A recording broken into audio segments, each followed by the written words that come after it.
விவசாய நண்பர்களுக்கு வணக்கம். இன்றைக்கி நம்ம என்ன பார்க்க போகிறோம் அப்படின்னா, உங்களுடைய மிளகாய் செடியில் இலை சுருட்டு புழு அதிகமாக இருக்கா? அப்படி இல்லைனா தக்காளி செடியில் வெள்ளை ஈ, செம்பேன் தாக்குதல் ரொம்ப அதிகமாக இருந்து விளைச்சலை குறைக்குதா? எந்த மருந்து யூஸ் பண்ணியும் உங்களுக்கு யூஸ் இல்லை அப்படிங்கிற பட்சத்தில் இந்த மருந்து கண்டிப்பாக உங்களுக்கு பயனுள்ளதாக இருக்கும் அப்படின்னு சொல்லி நான் நம்புகிறேன். அது என்ன மருந்து அப்படின்னு சொல்லி தான் இந்த வீடியோவில் பார்க்க போகிறோம். குறிப்பாக மருந்துடைய பெயர் அப்படிங்கிறது ஃபிப்ரனோல் 7%, ஹைத்தோமேக்சன் 2% SL அப்படிங்கிற இந்த மருந்தை பற்றி தான் நாம் இந்த வீடியோவில் பார்க்க போகிறோம். இந்த மருந்து எப்படி வேலை செய்யுது, எந்த பயிர்களுக்கு பயன்படுத்தலாம், சரியான அளவு என்ன, இது சந்தையில் அதாவது பார்த்திங்கன்னா இன்றைக்கி இருக்கக்கூடிய உரக்கடையாக இருக்கட்டும், மருந்து கடையாக இருக்கட்டும், அங்கே கிடைக்குதா கிடைக்கலையா, அப்படி கிடைச்சா அதோடைய ரேட் என்னவாக இருக்கும், எந்த மருந்து கூட கலந்து அடிக்கலாம், எந்த மருந்து கூட கலந்து அடிக்கக்கூடாது, எந்த டைமில் அடிக்கணும், எந்த டைமில் அடிக்கக்கூடாது அப்படிங்கிற பல விஷயங்களை நாம் இந்த வீடியோவில் பார்க்க போகிறோம். மறக்காமல் சேனலை சப்ஸ்கிரைப் பண்ணிட்டு இன்னும் நிறையா விவசாய நண்பர்களுக்கு ஷேர் பண்ணுங்கள், அவங்களும் தெரிஞ்சுக்கிட்டோம்.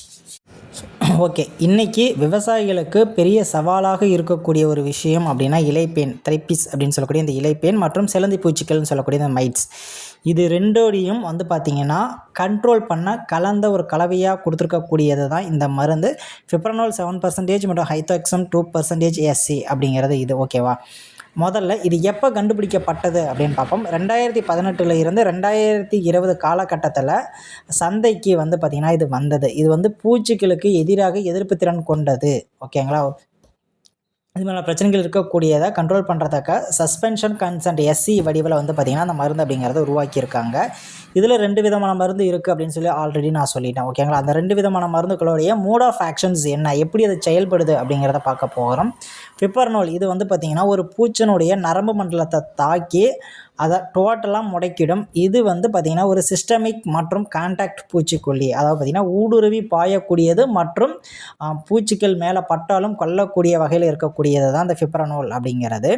இந்த ஹைத்தோக்சம் அப்படின்னு சொல்லக்கூடிய இது பார்த்திங்கன்னா IGR அப்படின்னு சொல்லுவாங்க, இன்செக்ட் க்ரோத் ரெகுலேட்டர் அப்படின்னு சொல்லக்கூடியது. இது சிலந்திகளின் முட்டைகள் பொறிக்கப்படும் அந்த காலகட்டங்களை பார்த்திங்கன்னா தடுக்கும். அது மட்டும் இல்லாமல் இளம் பருவத்தில் இருக்கக்கூடிய பூச்சிகள் அடுத்த நிலைக்கு வளர விடாமல் பார்த்திங்கன்னா கண்ட்ரோல் பண்ணும். குறிப்பாக முட்டையிடும் தன்மையை பார்த்திங்கன்னா பெண் பூச்சிகளாக இருந்துச்சுன்னா முட்டையிடும் தன்மைகளை கண்ட்ரோல் பண்ணி விட்டுரும், ஆண் பூச்சிகளுக்கும் கண்ட்ரோல் பண்ணி விட்டுரும். இது மாதிரியான விஷயங்கள் இது ரெண்டும் கலந்து செய்வதனால தான் இது விவசாயிகளுக்கு இடையே பார்த்திங்கன்னா பெரும் வரவேற்பை பெற்ற ஒரு மருந்தாக இருக்கிறது. இந்த 2 மருந்து ஒட்டுக்காக இருக்கிறதுனால பொதுவாக பார்க்கும்பொழுது பூச்சிகளையும் பேன்களையும் அனைத்து நிலைகளும் முட்டையாக இருக்கட்டும், குஞ்சாக இருக்கட்டும், பெரிய குஞ்சுகளாக இருக்கட்டும், இப்படி எந்த வகையில் அந்த பூச்சிகள் இருந்தாலும் அதை கட்டுப்படுத்தும் திறன் அப்படிங்கிறது இது ரெண்டும் மிக்ஸ் ஆகி இருக்கிறதுனால கண்டிப்பாக இது பயனுள்ளதாக தான் இருக்கிறது. அடுத்ததான் நம்ம எந்த பயிர்கள் என்ன பூச்சி அப்படின்னு சொல்லி பார்ப்போம். முக்கிய பயிர்கள் அப்படின்னு சொல்லி பார்க்கும் பொழுது மிளகாய், பருத்தி, தக்காளி, வெங்காயம், திராட்சை. ஓகே, இது எல்லாம் தான் முக்கியமான பயிர்கள். கட்டுப்படுத்தக்கூடிய பூச்சிகள் என்ன அப்படின்னு சொல்லி பார்த்தீங்கன்னா த்ரைப்ஸ், அதாவது இலைப்பேன் அப்படின்னு சொல்லுவோம் இல்லையா, அதை த்ரைப்ஸை தான் இலைப்பேன். ஓகே, அடுத்ததாக பார்த்திங்கன்னா ரெட் ஸ்பைடர் மைட்ஸ்ன்னு சொல்லுவாங்க, இல்லை மைட்ஸ்ன்னு சொல்லுவாங்க, சிலந்தி பூச்சிகள். அதில் 2, 3 இருக்குது. சிவப்பு சிலந்தி, மஞ்சள் சிலந்தி, இது ரெண்டையும் பார்த்திங்கன்னா கண்ட்ரோல் பண்ணும். கூடவே அபிட்ஸ், அதாவது அஸ்வினின்னு சொல்லுவோம் இல்லையா, அந்த அபிட்ஸ் அதையும் பார்த்திங்கன்னா அது கண்ட்ரோல் பண்ணும். அடுத்ததாக எவ்வளோ டோசேஜ் பயன்படுத்தும் அளவு என்ன அப்படிங்கிறத நம்ம அடுத்ததாக பார்க்க போகிறோம். ஸோ இந்த பயன்படுத்தும் அளவுங்கிறது நிறைய பேருக்கு என்னென்னா எத்தனை லிட்டர் தண்ணி என்ன அப்படிங்கிற கேள்விகளாக இருக்கும். அதையும் தெளிவாக நம்ம சொல்லிவிடுவோம். இந்த 15 லிட்டரு தண்ணி டேங்குகளுக்கு நம்ம 30 ml-லேருந்து 40 ml வரைக்கும் எந்த அளவுக்கு அஃபெக்ட் ஆகிருக்கோ அதை பொறுத்து நம்ம மிக்ஸ் பண்ணிக்கலாம். ஒரு டேங்குக்கு 30-லிருந்து 40 ml வரைக்கும் கண்டிப்பாக கலக்க வேணும். ஏக்கருக்கு அப்படிங்கிறது பார்த்திங்கன்னா 400-லிருந்து 450 ml வரைக்கும் ரெக்கமெண்டேஷன் அப்படிங்கிறது கொடுக்கப்பட்டிருக்கு. இது 1/2 லிட்டர் பாட்டிலாக தான் கிடைக்கும். முக்கியமான விஷயம், இப்போ நீங்கள் பெரிய டேங்க்கில் இந்த 200 லிட்டர் 250 லிட்டர் டேங்க்கில் நீங்கள் மிக்ஸ் பண்ணி வண்டி விட்டு ஸ்ப்ரே பண்ணுறீங்க அப்படிங்கிறப்ப 200 லிட்டர் தண்ணிக்கு 400 ml முதல் 500 ml வரை நீங்கள் பார்த்திங்கன்னா மிக்ஸ் பண்ணி ஸ்ப்ரே பண்ணலாம். குறிப்பாக பூச்சிகள் பார்த்திங்கன்னா இலையோட அடிப்பகுதியில் தான் ஒளிஞ்சிக்கிட்டு இருக்கும். அதனால் இலை ஃபுல்லாக நல்லா நனையிறபடி தெளித்தோம் அப்படின்னா தான் 100% ரிசல்ட் அப்படிங்கிறத நம்ம எதிர்பார்க்க முடியும். காலையில் 10 மணிக்கு முன்னாடி மருந்து அப்படிங்கிறத அடித்து முடிச்சிடணும். மாலையில் 4 மணிக்கு மேலே தான் அடிக்கணும். மத்தியான நேரங்களில் மருந்து அப்படிங்கிறத அடிக்கக்கூடாது கண்டிப்பாக. அடுத்ததாக இதில் என்னென்னா பிராண்ட்ஸ் இருக்குது. பாப்புலராக மக்கள் பயன்படுத்தக்கூடிய பிராண்டுகள் என்னென்ன அப்படின்னா கோரமண்டல் இன்டர்நேஷ்னல்ஸ் இருக்கு இல்லையா, கோரமண்டல் நிறுவனத்தில் இருக்கக்கூடிய மைத்ரி அப்படிங்கிற இந்த மருந்து பார்த்திங்கன்னா விவசாயிகள்கிட்ட பெரிதும் ஃபேமஸாக இருக்கும். அடுத்ததாக சுமிட்டோமா கெமிக்கல்ஸ்லேருந்து வரக்கூடிய கெண்டோ அப்படிங்கிறதும், நாகார்ஜுனா கெமிக்கல்ஸ்லேருந்து வரக்கூடிய மென்டல் அதுவும், கிறிஸ்டல்லேருந்து வரக்கூடிய அட்டிஷ் இந்த நிறுவனத்துடைய மருந்துகள் விவசாயிகளிடம் பெரும்பாலும் கவர்னம் ஈர்த்த மருந்துகளாக இருக்கும்.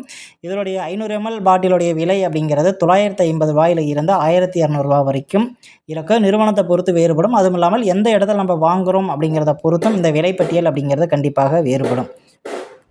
அடுத்ததாக மிக்சிங் கம்பேட்டபிலிட்டி, எதனோட கலக்கணும் எதனுடன் கலக்கக்கூடாது அப்படின்னு ஒன்று இருக்கு இல்லையா அந்த மருந்தை, அந்த மிக்சிங் கம்பேட்டபிலிட்டியை பற்றி பார்ப்போம். இதில் மிக்சிங் கம்பேட்டபிலிட்டி அப்படின்னு சொல்லி பார்க்கும்போது ஃபங்கிசைடு, அதாவது பூஞ்சான் கொல்லின்னு சொல்லுவோம், அது வந்து இந்த கார்பனிசியம், மோனோசிப், ஹெக்ஸோனோசோல், ஆக்ஸ்ட்ரோபீன் இது கூட எல்லாம் நீங்கள் கலந்துக்கலாம். குறிப்பாக வந்து சல்ஃபர் கூட நம்ம இதை கலக்கவே கூடாது. ஓகேங்களா, சல்ஃபர் கூட எக்காரணம் கொண்டும் இந்த மருந்தை நம்ம கலக்கக்கூடாது. பூஞ்சைக்கொல்லி அப்படின்னு சொல்லக்கூடியதில் இன்சிசைட்ஸ் இருக்கு இல்லையா, அதில் வந்து அசிடமாப்ரைடில் மிக்ஸ் பண்ணிக்கலாம், இமிடாக்ளோரிஃபைடில் மிக்ஸ் பண்ணிக்கலாம், தைமெத்தாக்சமில் நம்ம மிக்ஸ் பண்ணலாம். அதிக அமிலத்தன்மை இருக்கக்கூடிய அசிடிட்டி மற்றும் அல்க்ளீன் இருக்கக்கூடிய அதிகத்தன்மையாக இருக்கக்கூடிய மருந்துகள் கூட, அதாவது பூஞ்சைக்கொல்லி கூட நம்ம வந்து கலக்கக்கூடாது. டானிக் அப்படின்னோடனே நம்ம எந்த டானிக் கூட வேணாலும் கலந்துக்கலாமா அப்படின்னா கூடாது. சீவேட் எக்ஸ்ட்ராக்ட் அமோனிக் ஆசிட்ஸில் வந்து நம்ம மிக்ஸ் பண்ணிக்கலாம்.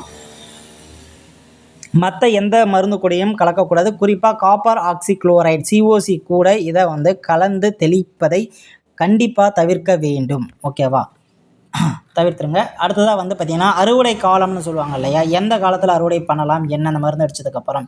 மிளகாயை பொறுத்த வரைக்கும் இந்த மருந்து அடித்து 7 நாட்களுக்கு பின்பு தான் அறுவடை பண்ணணும். அதுக்கு முன்னாடி பண்ணோம் அப்படின்னா அந்த நம்ம அடித்த மருந்து அந்த விஷத்தன்மையோட வேறு ஒரு வீட்டில் சாப்பிடக்கூடிய குழந்தைகளோ இல்லை நம்ம வீட்டில் சாப்பிடக்கூடிய குழந்தைகளோ இல்லை பெரியவங்களுக்கோ வந்து அந்த மருந்தோடு போயிடும். ஓகே, பருத்தியை பொறுத்த வரைக்கும் 20லேருந்து 25 நாட்கள், தக்காளியை பொறுத்த வரைக்கும் 5 நாட்கள். ஓகே, ஸோ இந்த டைமில் நீங்கள் வந்து பார்த்தீங்கன்னா அறுவடை பண்ணி விற்பனை செஞ்சீங்க அப்படின்னா நல்ல ரிசல்ட் அப்படிங்கிறது இருக்கும்.